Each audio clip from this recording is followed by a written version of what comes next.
Hello, viewer. It is I, Zeke. Today I have something a little different, and it's something I'm going to be trying. For the time being, I only really have it called the RNG Wheel Spin, and from that title, you could probably guess I'm going to be spinning a wheel for a couple of things, for a couple of results, I should say. And from there, I'll be making a Fakemon design off of it. It'll all start to make sense once we get into it. So, without further ado, let's get to the first spin. First thing is the base stat total. And what we have is 300 to 399. The amount of stages. And this guy is going to be a 2-stage, so it's going to be a mon that can evolve, basically. So 2 stages total. And of course we have to move on to typing. And the typing is dragon type. And then of course we'll re-roll to see if there's a secondary typing, and in this case it's not gonna be anything else. It's gonna be a mono dragon type. But then we also have a little bit of a gimmick, a chance to be something else, and it almost a mega, but not quite. These have to be a little rare, so they're not going to be super common. And the last thing is the shape. I thought this would be the hardest part of the designs, and this fella is going to be whatever this deck shape is. I don't remember off the top of my head. I think it's like multiple bodies, something like that. Okay, so from that order, we'll have to try and make a design off of that.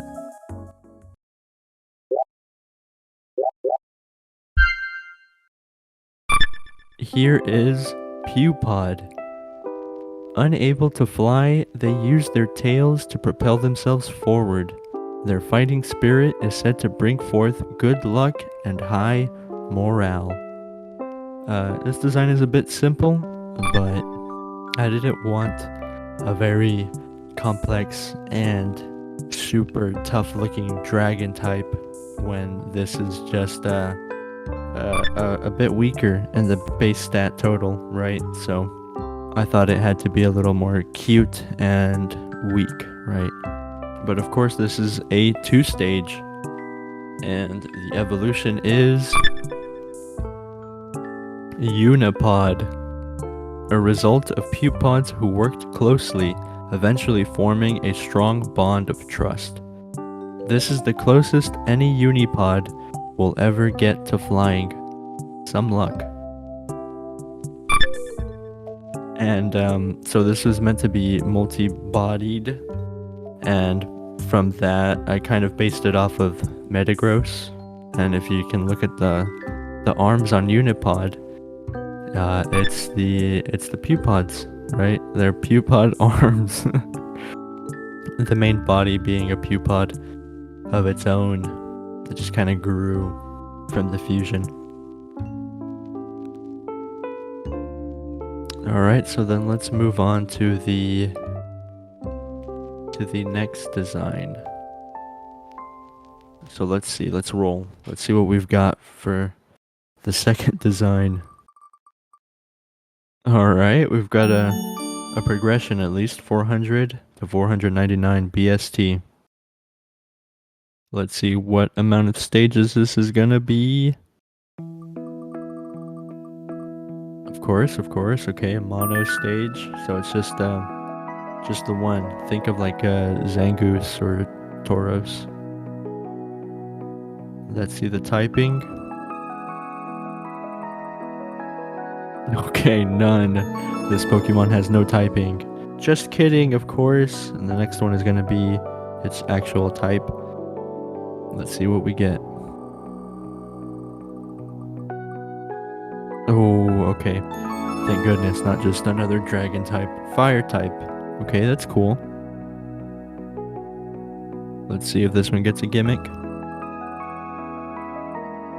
Alright, our very first gimmick, and it's going to be a signature ability. Signature ability I'll just make up on my own. The hardest part, the deck shape. And it's going to be a tentacled shape, body shape. What you see on the screen, basically. Okay. Golly gosh. So from that order, from that list, we end up with Avoilio. Speculated to have originated from a meteor impact, Avoilio seem docile and incredibly curious of their surroundings.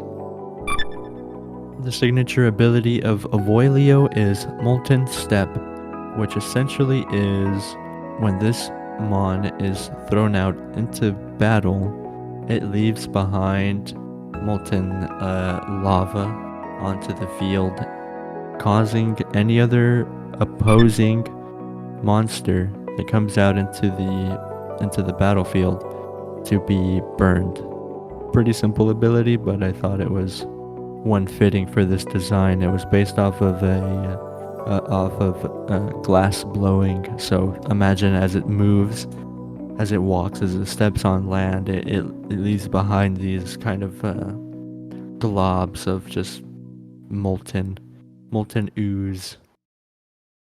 Then we have the final wheel spin. I think I'll limit it to just these three. Let's see what we get. Ooh, 500 to 599 BST. All of these spins are being done one after the other.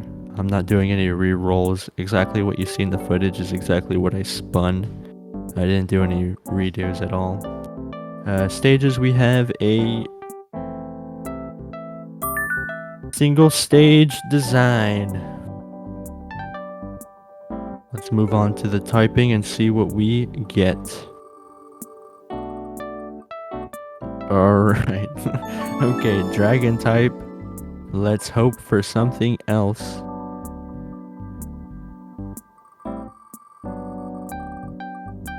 Oh, okay. Normal type. That almost looked like an ice typing, but normal type. Dragon, normal. Let's check for a gimmick.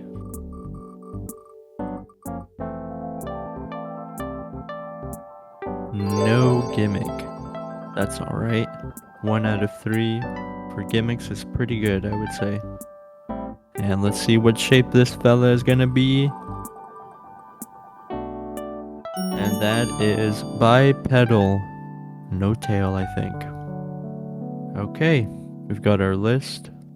And from this spin, we end up with Mulleture. Often found roaming mountain ranges, Mulletures leave behind tufts of their manes to mark territory. Locals gather the strands and weave them into clothing to ward off other Mulletures. I thought that was a pretty cool idea in the sense that a certain village would have a certain Mulleture that was around there. Of course, it would be close to a mountain range, but they would kind of adopt this one Mulleture that was friendly enough to the village, and they would have their fur and infuse it into their own clothing to kind of like represent this one Mulleture. So it's kind of like a hero to the village, kind of promoting all of the good things you would want from a leader, right? So a protector of the village. Pretty cool. And that's pretty much it. 3 different lists, completely by random, from this wheel picker. Let me know if you liked any of these designs. I thought this was a fun kind of exercise to make a design from a restricted kind of angle. I think restrictions and limits will kind of make your creativity amplify to meet them and surpass them to where you meet the criteria, but you also satisfy your own vision as to making it something that you enjoy. So I quite liked all of these, some more than others, but I think it's fun. Definitely worth a shot. And if you liked this this formatting or this sort of challenge, let me know. Or if you liked any of these specific designs, leave it in the comments. That would be cool. But that's all I have for you on this video. Thanks for sticking to this point, I guess. Alrighty. Bye bye. See you later.